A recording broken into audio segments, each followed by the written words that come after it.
Alright, my name's Stanley, and this is the unboxing of my diesel heater unit. It's my solution to heating my Conestoga hut, and here we go. Let's rip the tape off and see what's inside the package.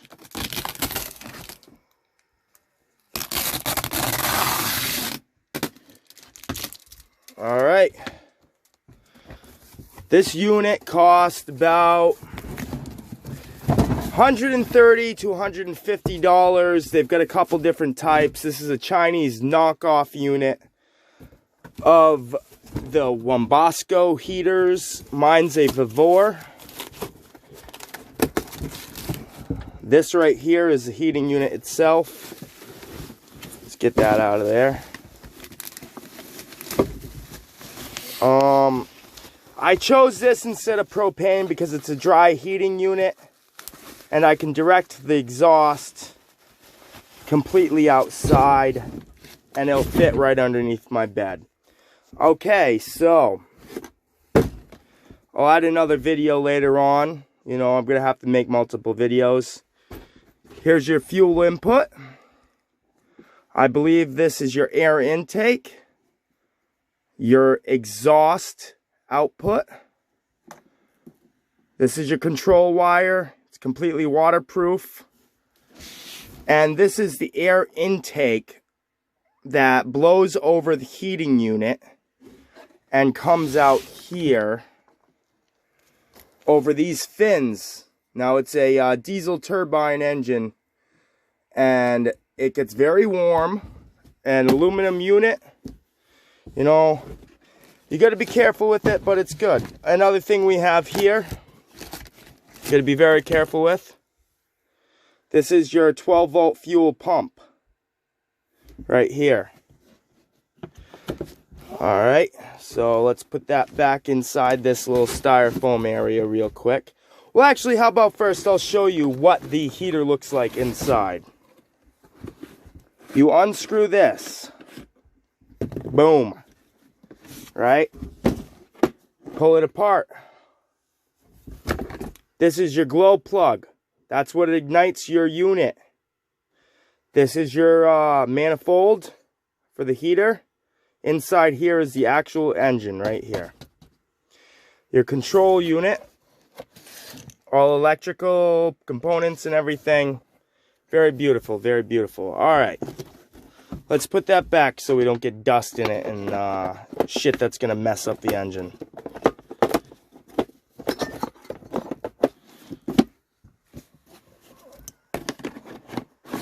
I'd like to put music with this. That's going to obviously have to come at a later point in time. Big fan of David Bowie, sorry. You know. And Grateful Dead. I also like Rammstein. Completely opposite end of the spectrum there, you know, of music, but very good stuff. Very good stuff. I'll probably put some Du Hast in here, maybe Starman, a few other things. All right, my place is obviously a mess. Let's put this down here for now. And take out the other components.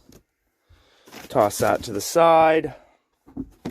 Have another box here that has your stainless steel exhaust line. What I found is, due to shipping or whatever, you know, the Chinese put it in the box, they're not always completely round. Just straighten that out. This one's pretty dinged up. Straighten it out by sticking a piece of wood in there and moving it around, you know, around and around. That'll straighten her out. I'll get to that later. Bag of parts. Got Julienne clips in there. We've got an air filter right here. This is your air filter for your intake. Your Julienne clips, your screws, all this craziness. Let's keep that over to the side right there. Control unit. You want to mount that somewhere where you can easily see it and it's easily accessible. All right. control wires with your negative, positive, you know, all of them pretty much waterproof. It's made to be installed in a van.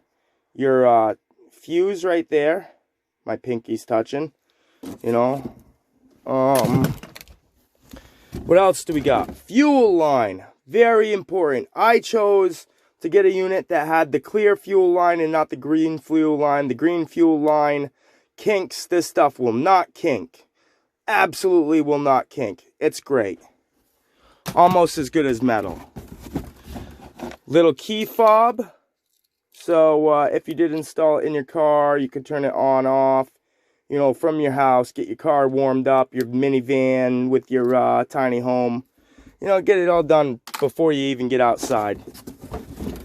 It comes with one triangular three-way port. They're about 3 inches across. You know, that's to direct the airflow to different places in your tiny home.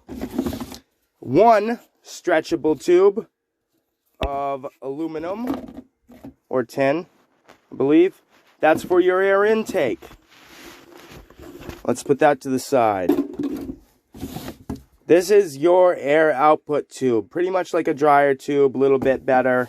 I don't know how far this extends when you pull on it, but we'll find out. You know? That's my hot water unit for my thing. It's not heated up right now. Got to do some heavy duty work to that later on in the year. Base plate for mounting. Very important. Very, very important. The only difference between the Wombosco and this one is right here. On the Wombosco, there isn't that space. Put that to the side. Instructional booklet. You know, I'll be going through that as I do this job. You've got your muffler and brackets right here. You know, it should have some glass pack in there to cut down on the noise. Your fuel tank. You have to drill and cut your own fuel line on this unit. Not for the faint of heart. Have to be mechanically inclined. Your fuel dipstick. Again, you know, different pieces. Let's put that to the side for now. I'm going to end this first video, and I'm going to get my holes cut into my floor. Somewhere around here, I'm thinking. Alright, talk to you guys soon.